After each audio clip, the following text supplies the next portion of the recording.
recorded live at 4ZZZ Studios, Meanjin, Brisbane. On 102.1 FM. And broadcast across Australia on the Community Radio Network. You're listening to Zed Games. Zed Games brings you the best in gaming news, reviews, community and culture. Want to reach out? Share your hot take? Or do you just want to share your favourite game? Find us on socials at Zed Games AU.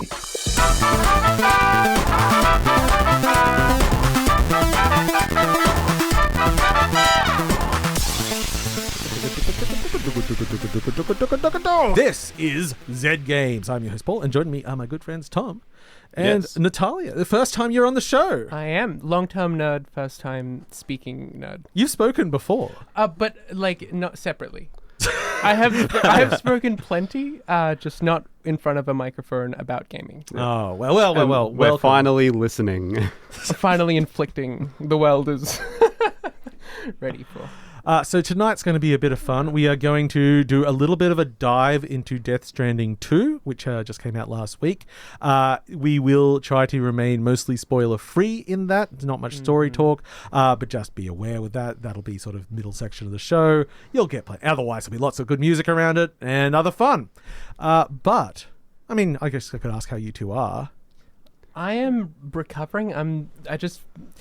My sleep schedule has been flipped upside down for the last couple of weeks. I've been like waking up at 6 p.m. every day because I am like weirdly like, oh, cool, I'm awake at this time and I'm going to go to bed. In fact, you've just woken up. It's great. That's actually first time on the show. Yes, we got to go quick rundown. Favorite game. Don't think about it too hard. Just whatever first pops in your head. What's your favorite game today? Celeste. Good. Interesting. Let's judge them over there. Yeah. Yeah. That's fine. That's fine. No, it's a great game. I think I somehow prefer the Pico 8 version, like the Game Jam version, more than the. Have you played Celeste 2? I have played Celeste 2 and Celeste 64. Oh, very nice. That's right. If you didn't know, you can get actual Celeste sequels that are just not like mainstream published. But it's still the team. It's still the team. Yeah. Amazing. Okay, we'll delve more into your dark history with Celeste later. For now, we're going to get into a little bit of the Zed News.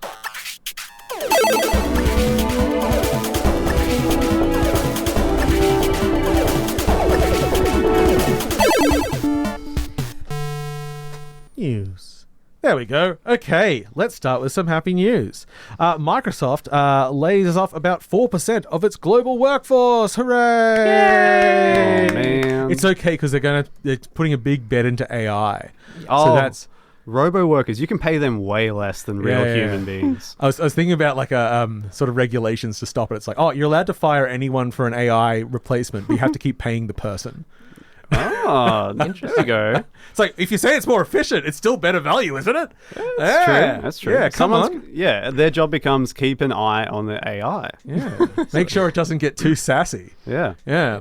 Anyway, so this is about 9,000 jobs across the company, and that includes people working under Microsoft Game Studios, Xbox Game Studios, however it divides up.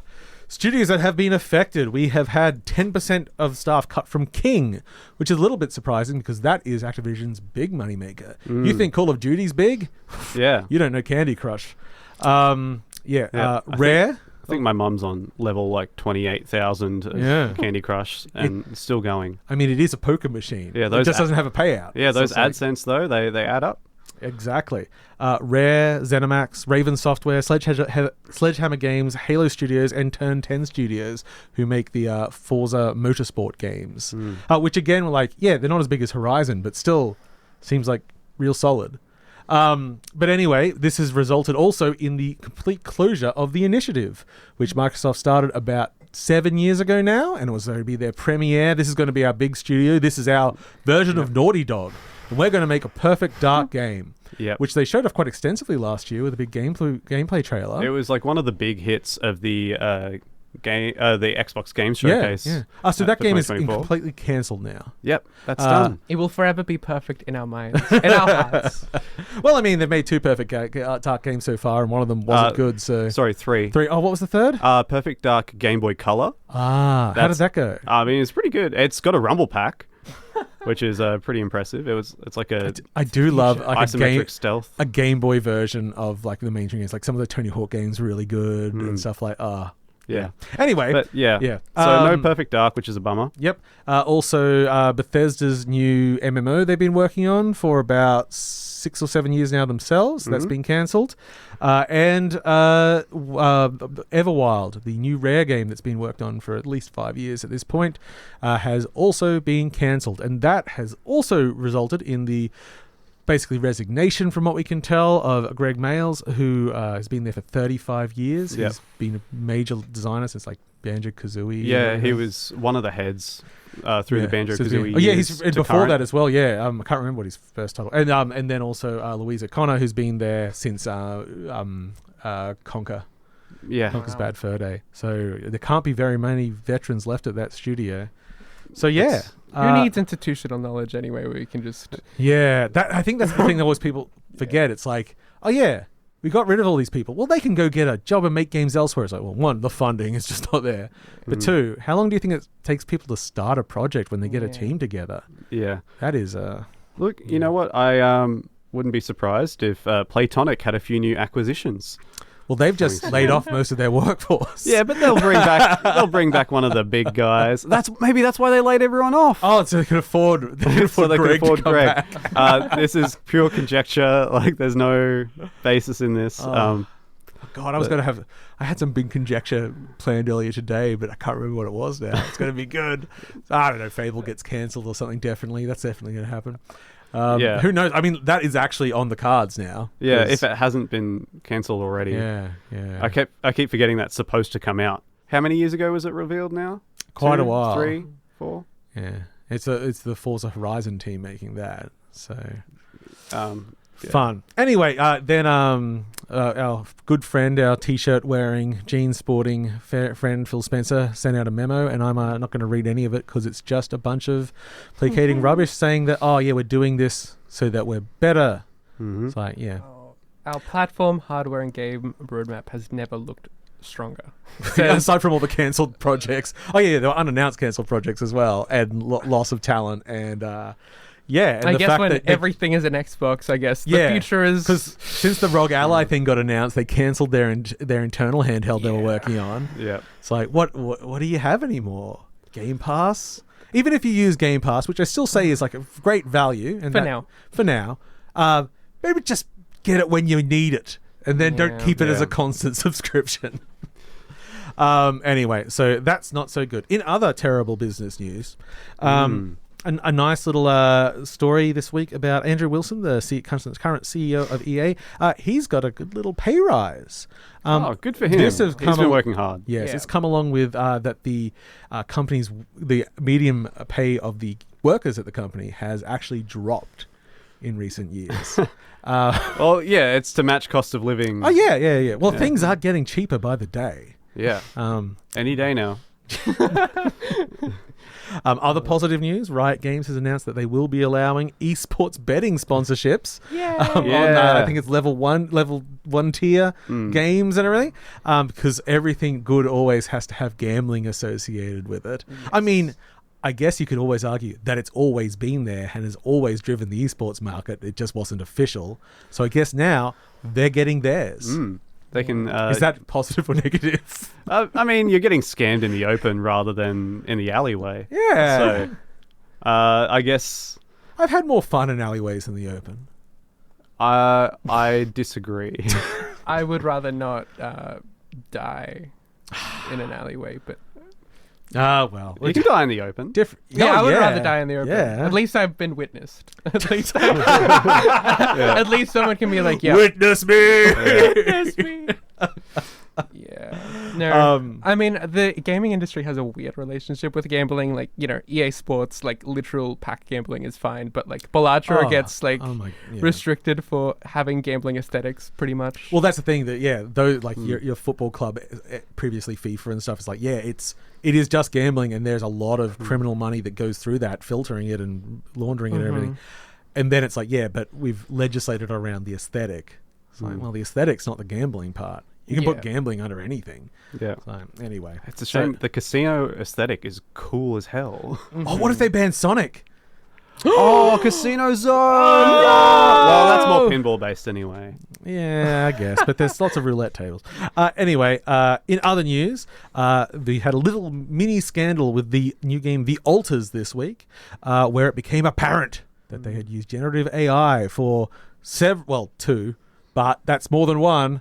Incidents in the game. One was a sort of text on a screen that scrolled past, and it included the prompt still saying like, generate me this. And the other one was for films that you can watch in game, and they used generative AI to do the Portuguese translation of it, and it came out wrong, and no one knew because they just had chucked it into ChatGPT or whatever. Of course. Now, as an actual example of use and everything, I personally, on my ethical standpoint, do not care. The problem here is that they did not disclose that they're using generative AI, and if you haven't noticed, it's kind of a touchy subject at the moment. And then they came out with their statement saying, "Oh, it was an accident. Oh, we'll fix it up and everything." But it's not necessarily the crime; it's the non-disclosure that's So it's like, well, if you are touchy about this, how do you trust them now? Yeah, I think possibly a better option would have been like, "Hey, we didn't want to focus on that. We preferred to allocate our time and efforts towards another area of the game or some other more creative endeavors." And then just kind of saying, we just use it to fill gaps, and people would probably be more accepting of it. Yeah, well, but that's also where, especially on Steam, it's like a mandatory disclosure if you use generative AI in there. Yeah. So it's like, it is just a tick box. Or alternatively, you could retcon it and say, hey, it's in the future, and so they use generative AI, and we hand wrote the generative AI code to be, now it's an aesthetic choice. You are thinking. Yes. That's great. And in our last piece of news, a little bit of fun news. Helldivers 2 has gifted everyone a new cape, and that cape features the pattern of it getting review bombed on the back of it, because that is the kind of fun I like. Yeah. I mean, I've always loved Arrowhead. They've got a great sense of humor, and they're fun people. Yeah. For years, I've just been like, they haven't announced anything. There has to be a game this year, right? This year, right?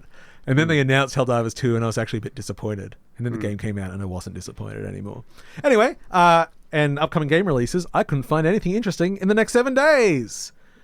I mean, Donkey Kong is 2 weeks away. 2 weeks away. Yeah. Oh, in the next 14 days, there's some bangers. Oh, yeah. But you'll have to tune in next week to hear about those. And then that brings us to the end of the news. Oh, wait.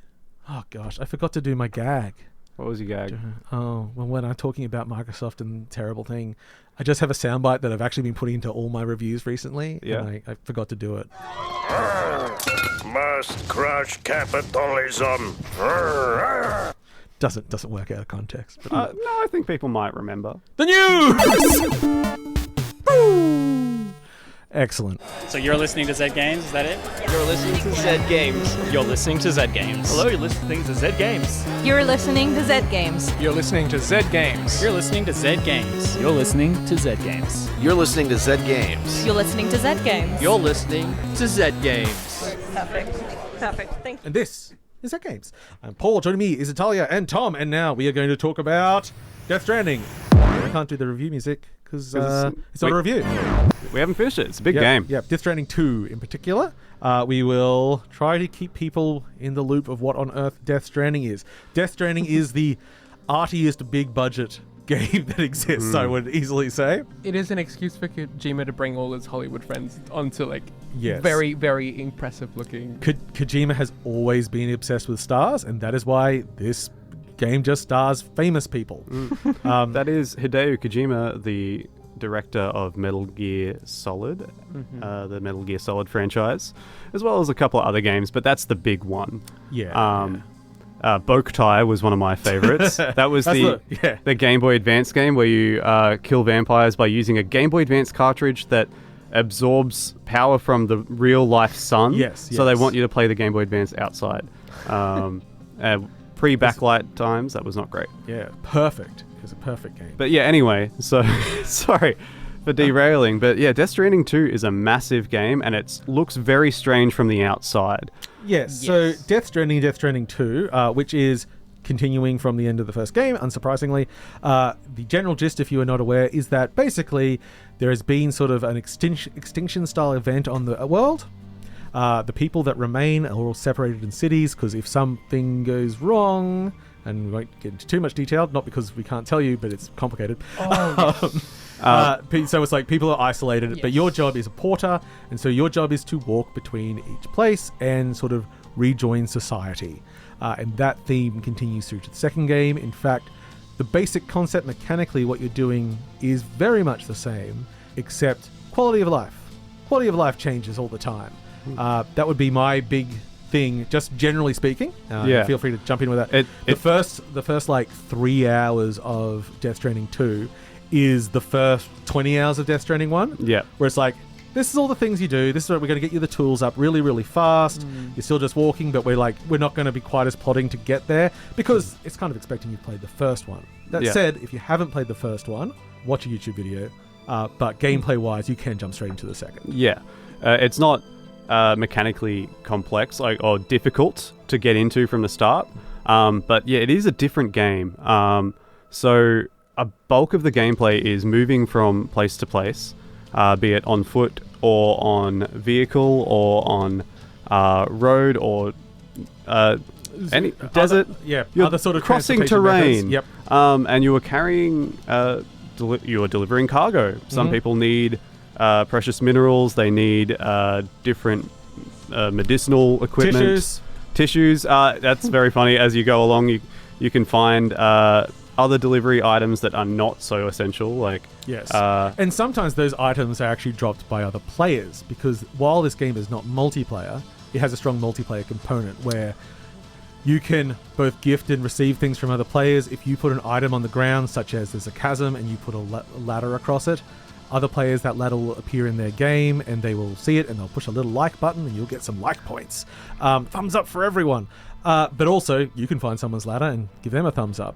So it's sort of like everyone's a part, but it's building this community together. And it is one of the reasons why, if you are interested, I do suggest playing near launch. Yeah. Because as that community builds and things going on, and this game will have long legs, but there's something about that initial discovery and doing it with other people that is pretty unique to this title. These titles. There's something very rewarding in being part of a group of people that's contributing a vast amount of materials to create a highway to make it so much easier for everyone who's come after you. And it's like a very positive feeling. It's like I think it's the natural evolution of the Dark Souls leaving messages behind, where it's like, what if that was the most helpful version of that? Yeah, it is at its heart. Like there's a lot of themes, a heap of themes, and it's hard to distill it down. But the overall thing is like the only thing that can kind of save humanity is coming together. And yeah, it's Nash and Fro is just like, but also Kojima's not a subtle person. Never has been. That's fine. He'll he's got a guy, Dead Man, because he's made of dead parts. Die Hard Man. Yeah. Very nuanced. Die Hard Man who can't die. The main character's name is Sam. Okay, that's just a name. I haven't read anything to that. Porter, because he carries bags. Yeah. Bridges, because he builds bridges between places. Yeah. He's not a subtle person. But I was sort of thinking about it earlier today with storytelling. And there's a lot of complicated things. We haven't gone too much into it. I thought of one example that's somewhat early in the game, just telling you a character thing. So, George Miller is in this game, the famous director. Babe, Pig in the City, Mad Max. Yeah, here we go. They've scanned his face in, and someone else is voicing him. Oh my God, is he weirdly photorealistic compared to everyone else? Yeah. But he is the navigator of this ship that you're on, and he is a navigator because he is missing one hand because that hand is in a different reality. And they can go through that reality because he keeps his hand in that other reality. Also, he has a cat made of tar. Yeah. And that is just the tone of the game. And all these things have their explanations. But I think at a certain point, if you try to be too literal about everything, you start going like, wait, what are the mechanics of the dead things that come over from that world and then do this and that? It's a more like holistic thing. It's like, okay, I have very obvious metaphors and they interact with each other and the feeling that comes out of it's like doesn't need to be exactly literal. I wanted to do a one and I go like, it's too spoilery. I mean, like a lot of what they do is like, I'm going to Sam, we can do this now because of this one reason, and you're like, that doesn't. How does that actually work? And like, you can go into your little encyclopedia and They've read. got a good glossary, yeah. Which pops up mid-conversation. Yep. Every time they with say definitions. a term that's like something you haven't heard before, or haven't heard this game at least, Yeah. it's like, if you don't remember, just click on it. And you can pause mid-conversation and read about it. Yeah. So I did a lot of that refreshing, yeah. This is, I just started playing Death Stranding 1, just to get a bit of context going into this discussion. And I feel like maybe people, if you've watched like an E3 or whatever, the Summer Games Fest or whatever they've called now for the last couple of years, those trailers where there's like the baby in the tub and you're carrying it around and there's like big ghosts, like that's the game that we're talking about. It is, we did kind of skip, it's a third-person game where you walk around the landscape holding your shoulders and carrying luggage, and there's a baby strapped to your belly, because those are babies that were taken out of mothers that had died, and so they can exist between the dead world and the living world. And they can detect ghosts. Yes, which are called beach things because they come from the beach. Which is an afterlife, because everyone has a beach in the afterlife. But if you're doomed, if you got dooms, you can... you don't have a beach and you come back to life. And maybe. also, if you're a Capricorn, you have less dooms. Also, the main character can kill these by doing some wee. He needs to shoot bullets at these ghosts coated with his own blood. This is why we don't have time to go into the lore. We just can't. In terms of mechanics, a lot of it is you delivering these cargoes to unconnected parts of the world. In this game, a bulk of it takes place in Australia. So you are going from location to location, meeting these locals, not directly, almost always. They are a hologram, and you deliver their luggage, and they say, cool, you can hook me up to the internet now. And you hook them up to the internet, and then they give you some schematics for some cool new gadgets that you can use for more deliveries. I described it today to someone as like, you can get anywhere quickly as long as they're on the NBN.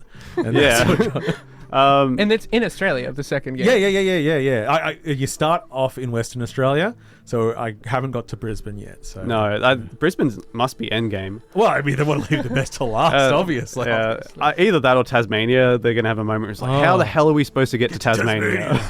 I heard that we're going to have to dance, and then there's a dance sequence with the doll. Yeah, there's a doll. I heard they put an ice-capped mountain in the middle of Australia. Oh, it actually has more varied biomes than it. So there is. Yes. And in fact, I know some very funny things about the snow, which I haven't personally got to do yet, but I cannot wait. It involves surfing on a certain object. Yeah. So a lot of the game is exploring, navigating this terrain, using the things that people have left behind for you, also providing things for other people. Yeah. And I think the game has a really fun vibe of exploration and cooperation whilst you're on your own. And I would say the differences here are, one, streamlining, like pick up things and manage your inventory and everything is much easier than in the first game. One, they give you tools faster so you can do more interesting things faster. They also give you, because that's easier to access and play with better, gives you more reason to experiment, and the experimenting is when you start finding like the extra fun that goes in the game. Also, the first game, combat was really, really diminished. You couldn't fight people because if they die, that causes a problem. In this, they've solved the problem by not caring anymore and just saying that all weapons are just non-lethal, so you've got a special non-lethal machine gun. It's fine. They're just having a sleep in a river. Underneath a rock. Yep. And you go over there and you kick them to make sure they stay down. And it's totally fine, regardless of where you kick them. But you've got the sleepy icon above their head. It's fine. Which does mean there's a lot more combat in the game. From what I've played a little bit further than Paul. There is a lot more combat-focused areas and a lot of sections where they're like, we need you to deal with these bad delivery men. You're the good delivery man. We need you to deal with the bad ones because they've stolen our stuff. We're us post their Star Trek, and that's where you start to see a lot more of like the stuff that was present in like the later Metal Gear Solid games, where you can go in guns a-blazing and just in an arms race take on these people, or you can stealth around and sneak right up and hack their systems and trap them and stuff like that. I generally, personally, do a mix of both, which is I sneak behind people until I will inevitably get caught, and then it's and then you start guns out. So it's got a lot more of the Metal Gear 5 spirit in it than the last one, which had a little bit, but this is getting back there. I also just got a message on the line from Mac Prentice who just says it's a terrible time to not have a PS5. It'll count. It'll at least count to PC. Yes, it'll be on its way. I reckon Switch 2 within the next year. Although it'll be interesting to see how it looks because it certainly pushes the PS5. This thing. I'm playing the Death Stranding one on the while it's still around the Xbox console. Yeah. While it's still around. Yeah. That's it. Anyway, okay. So I guess in summary from me, I will just say the game is a streamlined version of the first, which goes wackier, and to me has much better characters that I want to involve in, and they relate to each other a lot more interchat. And so I like going to them more than I did in the first game, which was just a lot of exposition dumps on the whole. Yeah. I still liked it, but the relationships are good. The performances are really nice. Yeah. Paul and I have both gotten extremely emotional over different points just from the early parts of the game. So there are some like deep themes and stuff that are gonna hit you. It's as serious as it is stupid. Yes. Just confirming, the game with the piss grenades made you cry. Yeah. Wow. Well, I mean, everything with a piss grenade makes me cry. But that's just what really made me cry is this Death Stranding 2, unlike the original release of Death Stranding 1, does not have any overt product placement in the form of Monster Energy cans that you can drink to give yourself more stamina for your delivery jobs. Especially in Australia, they should have had like Fantastic Noodles or something. They should have had Mother. Yeah, just a different energy brand. Red Eye. Yeah. Okay, I think that brings us to the end of chatting some Death Stranding 2 for now. I'm listening to Zed Games. I'm your host Paul, and joining me are Tom and Natalia, and it's time for the thing that I love to do. Did you know that you'll pay? That's fish. Do it humanely. Yeah. It's okay to eat fish. There was a thing recently about especially mass fishing, like they suffocate for a long time. It's apparently very painful. I feel pain. Yeah. Anyway, that's a good way to start the up and friendly. We're talking about a cozy game. We're talking about Cast and Chill, another half developed in Brisbane, 2-man studio. It is an idle fishing game, and one of the things you will discover when you look at this game is that your eyes like it. Yes. It is a very pixel art heavy game, but they have so much in the way of like parallax and reflections and just lovely tone to the whole thing that, I mean, even in the initial screenshot I thought, isn't that lovely? And then I saw it move and I went, oh, and you're on a rowboat and you've got a doggy. Dog just doing that vague, low, wagging, happy tail where they're not excited, they're just in a good mood. And you know how chill this game is? There's an option in the menu to turn off the dog barking in case that's a bit too much for you. Oh, I did not turn that off. I have not turned that off. I didn't even look for that. No. I was enjoying the ambience of this game. It's some very, very subtle music with some acoustic guitar strumming. Fishing tunes. Yeah. Well, because I was I kind of want it to be like diegetic and be like on a radio and like with a bit of a crackle. And then I remembered one of the reasons I never got into fishing is because my uncle hated me because I talk. It's like, you're not supposed to be making noise. The radio wouldn't make any sense. Get out of there. The music is for us. Yeah, not for the fishermen. And just lovely nature scenes, very, very American focused, like going through sort of swamps or there's bears behind you or beaver dams. You get out to sort of like the Arctic oceans and everything. And as I think I mentioned before, it's also an idle game. So you can just go, well, actually, you don't even have to push anything. You can just have it set so that if you don't touch a control for, say, 30 seconds or a few minutes, it just starts playing itself. Yep. Gets more fish, takes it back, sells them, you get money. And why you would want to do that is partly just because of the atmosphere that we're saying. I literally played this game whilst playing Death Stranding 2 with my Steam Deck next to me, just having like a cool fishing experience. Yeah, that's kind of the gameplay loop I'm feeling a lot with it, which is more like I just want to check on it every now and then. Like I was doing some work on my laptop the other day and I just had it on in the background and I was like, yeah, you know what? I'm just going to, every half an hour or so, I just opened it up, you've got enough money to get a few upgrades, maybe unlock another area that you can go to. Getting closer to buying a new fishing license for a new boat. Exactly. And then each area at least has one sort of challenge fish that you have to get, and the idle will never get that. No. So you have to build up the correct equipment. And whilst it's not really teaching me fishing, I learned a few little things about like different types of lures. I'm like, I mean, I could go and look up more about that now. But yeah, it's so you get that loop, and there is still things to actually you have to do if you want to engage with it. And a lot of it is just, hey, you know, that legendary fish, you get used to the environment, you look, it only comes out at a certain time of day, so in fact it's got a lovely day-night cycle to it. Yeah, it is just a very chill game that is nice to have on while you're doing something else. I've actually got about 50 hours into it. Yeah. But that's only about 3 hours of activity. But it's just nice. Yeah, I have it on the second screen and just... Yeah, while I'm doing work and everything, I was like, yeah, I'll see through what it's got. And I think there's still one area I haven't unlocked, and there's another area that hasn't been put into the game yet, even though it's released, so it should be coming soon. There is also the lofty goal that you can save up for, which is the super fancy fishing boat. It's like $5,000 or something like that I'm of well in-game past currency. the super fancy fishing boat. Oh, you've got the super fancy fishing boat? Well, the thing, and there's also equipment that's not in the shop. Oh, okay. Yeah, there's all. You got to tip the fisherman in order to. You have conversations with the guy that runs the shop and stuff, and then there's special trophies to get on the wall behind him. So there's more in there than you think for an idle game. It's still not a deep game. No. It's not other than you could say the water is deep. But I don't imagine many people playing this actively from start to finish. No, I think I actually started playing it actively because I'm like, okay, I got to play it, and I like sat down, and it just really wasn't like not clicking with it, but it was just like, okay, I think it's slow to get to or whatever. And then I heard when I went to the shop that there is a treasure fish that needs to be, like, the record from last year was 19 pounds. So, like, suddenly my gamer brain went like, okay, I need to catch a big fish. Look, okay, if you're listening, devs, I've got, like, kind of a bug to report. In the menu, you can change it from imperial to metric. So, you know, I did the right thing. And I went to the correct measurement. But they still said that was 19 pounds. But I didn't realize that was still saying pounds. I'm like, how am I going to get a 20 kilogram one of these? I've only got...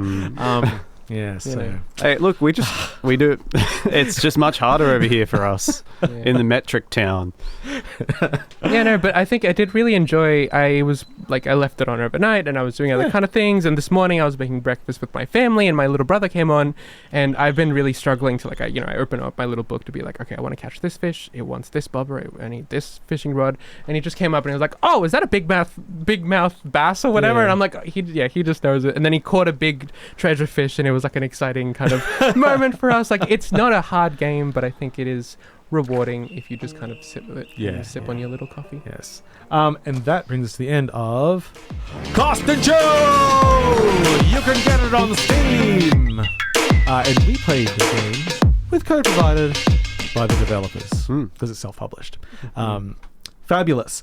Which pretty much is bringing us to the end of today's show, which is, sorry to see you leave. We just got so into Death Stranding. God, we could have just done the whole thing as a rant because I still have so many things. The weather effects, we didn't even mention them. Oh, yeah. Come find us in the street. Yeah, or come to our houses at night. Yeah, deliver us a package. Oh, don't knock on the door. You might disturb my family. Just pop in through a window. Yeah. Everyone should go find where Paul lives. Yeah. You'll find it linked in the episode. Oh, in the podcast. I'll drop a pin. And you've delivered some very important soft tissues and fluffy pajamas. Woo! So we'll catch you all next week, folk.